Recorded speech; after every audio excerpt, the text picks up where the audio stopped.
Welcome to Conversations Live.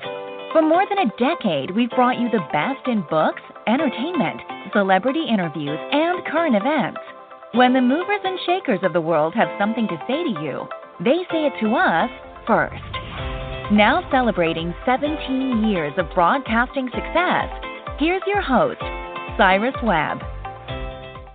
And welcome back, everyone, to Conversations Live. I'm your host, Cyrus Webb. Glad you all could join us once again, both for our radio audience and those tuning online through our friends at iHeartRadio. We're glad you guys could join us as well. I'm excited to welcome Heather L. Montgomery to our program. Heather has written a book that I don't think in the 17 years that I've hosted this program we have ever talked about poop as much as we're going to do in this next segment. Her book is called Who Gives a Poop? Surprising Science from One End to the Other. We'll talk to Heather not only about the writing of the book, but the researching of it, what it was like for her to share her very interesting journey in this topic, as well as what she hopes you as a reader are able to take away from it. Heather, thank you so much for the time. Really appreciate it. Thank you. I'm so excited to be here today.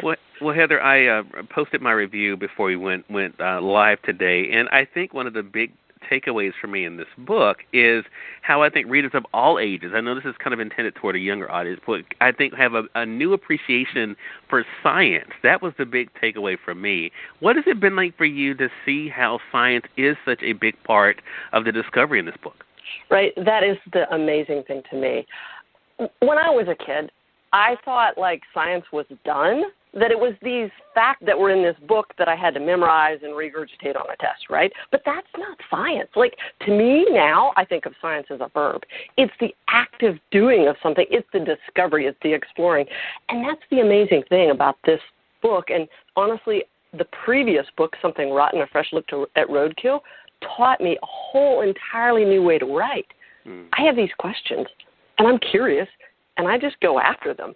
And instead of showing kids and readers and adults, because, yes, I have as much fan mail from adults as from young people, but instead of showing them the end of my research process, I decided to show them the journey, because that's the fun part, right? I mean, right. Putting my elbows deep in manure, right? Everybody wants to do that. Yeah. Well, Heather, I'm glad you brought that up, because one thing, I mean, for those who don't know, you are an educator, and it comes through in even already in this conversation, but also in the book. But you have definitely learned how to make learning fun. Is that a gift that you've always kind of had in life? Well, you see, I just don't understand how science wouldn't be fun. Like, to me, it's just the way it is. And when people say that, science, I'm like, what? I cannot fathom that, because all science is, and certainly science learning, is a way to channel your curiosity into something that could be productive, And so I do have a background. I have a background in biology and a master's in environmental education, and I spent 6 years out in the woods teaching kids outdoor hands-on science at a residential center, and that was phenomenal. And one day, I don't know, it just kind of hit me that, like, I could take that kind of teaching and reach more people, young people and adults, by putting that down in words. But I didn't get that when I was younger. I never understood the connection between inquiry in science and inquiry as a writer. It took me a long time to figure that out. In fact, I tell kids, I didn't figure that out till I had gray hair, right? So what if we all figured it out earlier, that there's this connection between, like, our innate curiosity about something and being willing to actually follow that? Because normally when we have a question, we just kind of accept, I don't know the answer, right? Right. But what happens when we actually do follow it, no matter where it goes, right? It's crazy. And I think, too, your sense of adventure comes through in this. I love the fact when you were, looking for wood rats, we're able to kind of take that journey, that journey with you. But I think also the fact that we can learn not only about the world, and I mentioned this in my review, but we are able to learn, again, thanks to science, what poop tells us about ourselves. Talk to us about why you think that's so important for young people to understand, as we're kind of thinking about, especially now in the age of COVID, the importance of health and better understanding our bodies. Right. The thing is, there are some topics that are tough. Either they're gross and our body has a disgust reaction, which is natural and safe, or they're tough emotionally, and our natural reaction is to turn away from those, right? The thing is, those have a lot to teach us. And I discovered that if we're willing to turn towards those topics and lean in, poop, it's disgusting, right? No matter what you call it, it's gross. But there's so much there. Animals do it all the time. Animals make the most amazing use of the stuff that we call waste. But it's like, even that word waste, why do we even call it waste? Right? We have a preconception. We have a bias about this stuff. And that means we're missing out.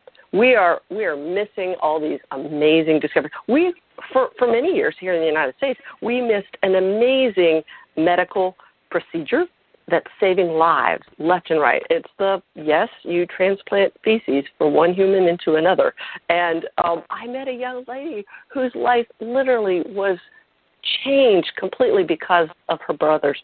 Well, he was willing to donate his waste. Sometimes I'm really surprised at what we don't know. Right. We've just turned away from this matter.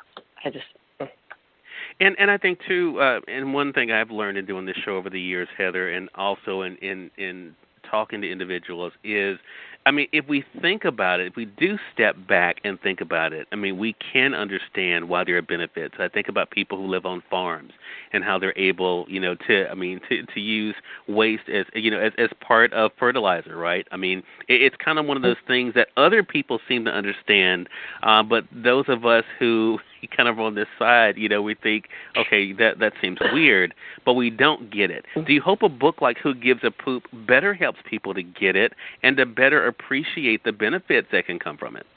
Sure, the actual benefits from the material itself, the matter, but also from the process, right? This book is as much about the process of science as it is about the end product. And you're right, in this day of pandemics, we need to understand that process better because we're all involved. And I think it's easy in our society to be removed from many of the basic functions of the body, yet that's who we are.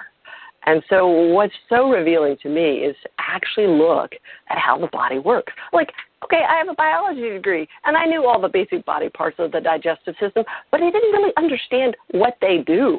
And, every part has this phenomenal ability to do what its job is. And sometimes things get out of whack. Right. And then there are sometimes things like bacteria that we think are bad, and we banish them from our lives. We try to do so much to banish bacteria. And then not too recently, but we discover, wait a second, the entire way our body works is based on bacteria in our gut. And I think it's this idea that it's really easy to look at things and say right or wrong, black and white, good or bad. That's not really the world. And especially for young people, we do that really quickly. Yeah. But they need to understand the intricacies. Science is not easy. There's no right or wrong, left or right answer. It's complex, and I think we need to dig in. When we dig into this, we really discover the richness that's there. And I think, too, Heather, that's why a book like this is so important, which is why I want our audience to get it. Again, Heather L. Montgomery has been our guest. Who Gives a Poop? Surprising Science from One End to the Other is the title. You can get it through our friends at Amazon.com or order it from your favorite bookstore. And, Heather, how can our audience stay connected with you? They can connect with me at heatherlmontgomery.com or at Heather L. Mont on Twitter. All right. Well, Heather, thank you so much, Cyrus. Congratulations to you. You're more than welcome, and looking forward to speaking with you again. Thank you so much. All right. And we thank you, our audience, for tuning in to another great segment of Conversations Live.